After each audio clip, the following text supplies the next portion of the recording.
Guys, welcome back to my YouTube channel. So, nandito tayo ngayon sa Dinoland sa loob ng SM North EDSA. So, dito tayo ngayon at tayo bibili na ng ticket para maka-enter. Ito nga pala yung price ranges niya. So, mamaya may picture tayo niyan, ipakita natin.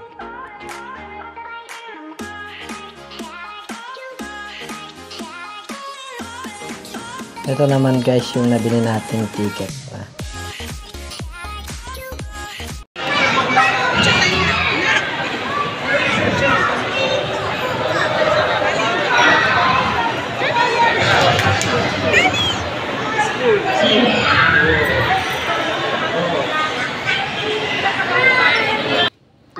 So, eto na guys. Papasok na tayo ngayon sa loob ng Dinoland. So, ito yung exit nila, katabi naman nun yung entrance nila. So dahil may ticket na tayo, iabot na natin kay ate, staff nila.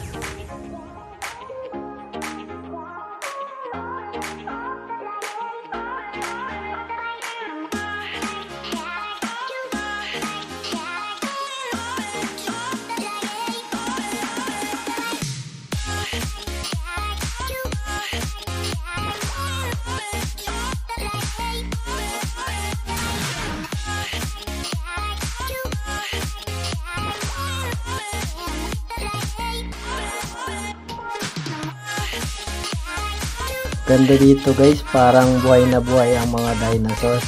Tapos iba't ibang klase ng dinosaur dito. Pati yung ngipin, parang akala mo totoo.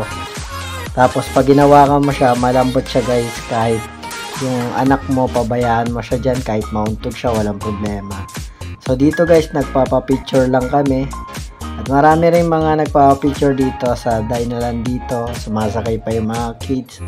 Dyan, walang problema, hindi nagagalit yung mga staff. Mababait din yung mga staff dito kasi i-assist nila kayo guys.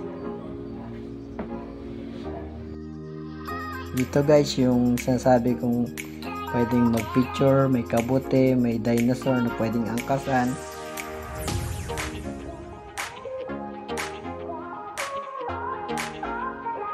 So ito guys, nandito na tayo sa isang place ng Dinoland na puro mga maliliit na ball, tapos mga bata nagtatakbuhan.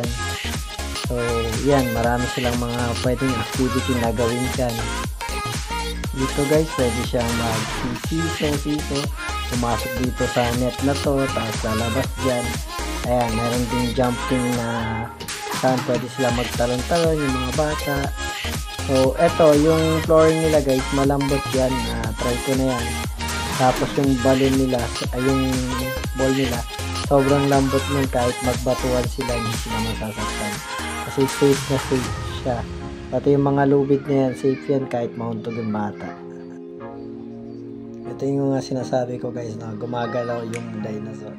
Minsan magugulat ka na lang yung isang dinosaur na katabi mo, gumagalaw yung ulo niya.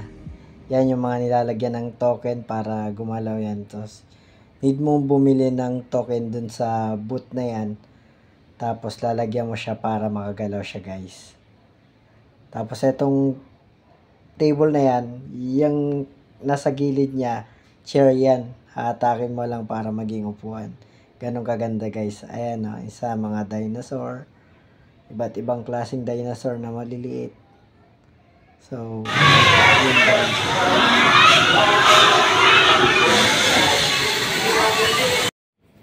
Ito naman yung isa sa place ng Dinoland na maraming bata ang naglalaro kasi maliliit yan na bato na safe naman yung mga bata kasi bago sila pumasok dyan, naglalagay yung mga staff nila ng plastic dyan sa tenga nila, kabilaan. Lahat ng bata yan nilalagyan. So yan, pwede nilang maglaro-laro ng maliliit na iba't ibang kulay ng bato. Tapos may roller coaster dyan.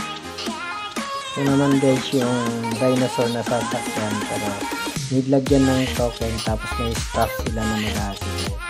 Ano, parang motor siya, napapanda rin ng kids. Pero walang kasamang guardian, kids lang talaga. Pero pag sobrang bata pa, pwedeng samahan ng guardian niya. Pero since malaki na yung kids namin, di na kami sumama. So yan siya guys. So, ilang minuto din yan. Mag-enjoy yung bata sa paglalaro ng ganyan. Di-develop din yung skills niya guys.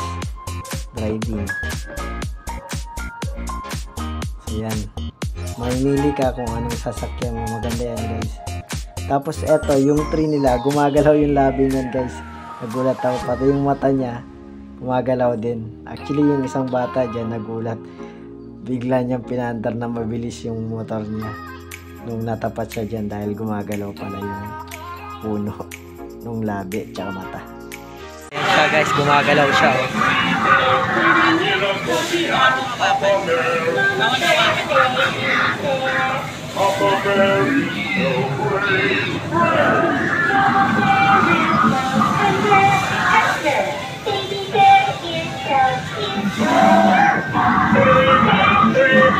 Galing gumagalaw.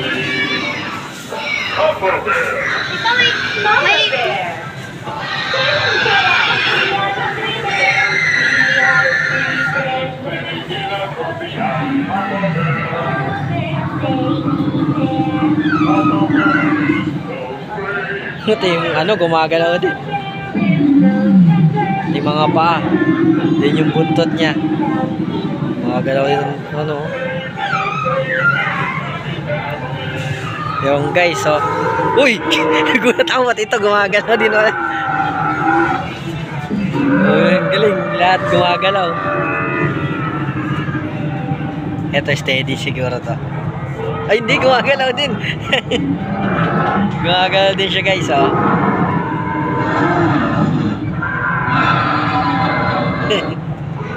gulat nga lang. Kala mo steady, gumagalaw pala. Ayun.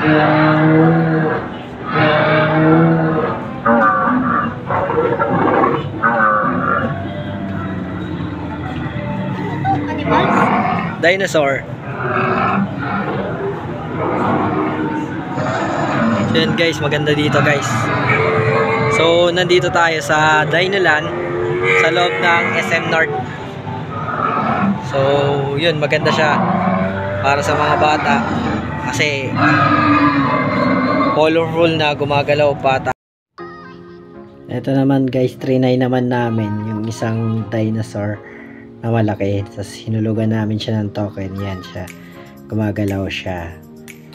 So yun, kahit ilang minuto lang yan, worth it naman kasi naging masaya naman yung bata sa kanyang pagsakay dyan sa dinosaur. Biruin mo yan guys, nakaka-amaze yan kung paano nila ginawa yung concept, tapos paano nila napapagalaw. Safe pa. So yun dito guys, niyayakap niya na yung isa sa dinosaur dahil alam niya patapos na yung oras. So ang time lang dito guys ay 2 hours. So yan yung isa sa spaceship. Tapos eto, yan, pauwi na kami, dyan na dadaan. Tapos yun, picture ka na dito guys. So hanggang dito na lang guys ang ating vlog sa tour na Dinoland. Kung nagustuhan nyo ang video na ito, WLSS po tayo. Watch, like, share, and subscribe. Bye guys! Ganda.